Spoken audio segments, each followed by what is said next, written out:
سورت کوثر دا هم مکی سورت دی او په ترتیب د قرآن کې دا 108 دی.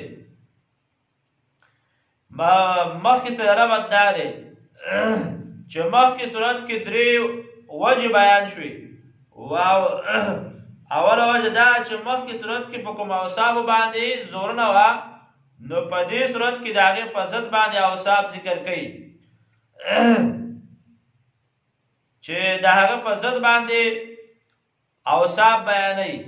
او دویمه وجه کې دا چې هغه صورت کې زورونه وه هغه چاته چې دا تکذیب یې کو د قیامت او هغه دشمن د نبی صلی الله علیه وسلم دی. نو په دې صورت کې هغه ذکر کوي دغه سړی چې څوک د پیغمبر دشمن دی هغه به ذلیله وي، هغه به ابتر وي، هغه د هغې خاندان به ختمي. او مقصد د صورت چې دی په دې کې 3 امور د مغلوبیت د دشمن ذکر کوي.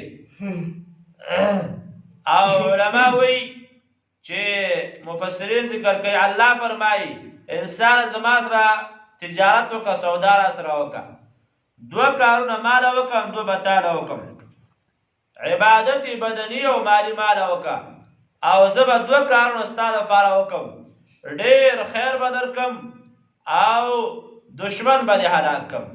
مقصد یې دا دی. بسم الله الرحمن الرحیم انا اعطیناک الکوثر، یقینا ما تا د درکړی ډېر د فایدې څیز. نو فصل لربک، مونځ کوه د پاره خپل رب، وانحر او قرباني کوه، وانحر او قرباني کوه. ان شانئک هو الابتر، یقین ستا دښمن خاص هغه دی بې خیره. ابتر هغه بې خیره دی. د دې وجه نه کوثر کې علما ذکر کوي چې دې کې تقریبا 50 اقوال علما ذکر کړي دي. 50 چې دغه څه ته وایي، کوثر څه ته وایي.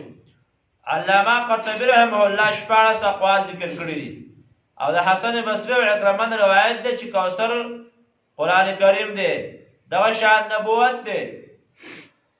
او په صحیح احادیثو کې راغلي د بخاري روایت دی چې دا حوض کوثر د حدیث کې راځي چې دا به الله نبی صلی الله علیه وسلم ته ورکوي په قیامت کې، او نو هغه به خپلو امتیانو ته اوبه ورکوي.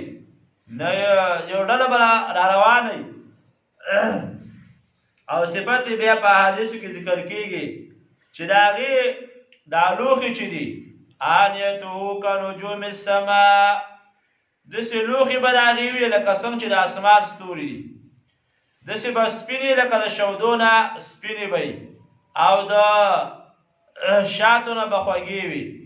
دا اوبه چې چا په دغه ورځ باندې وڅښلې لم یظمأ ابدا، د قیامت په دغه سخت ورځ باندې به تږی نه شي. الله ټول مسلمانانو موږ ته نصیب کړي.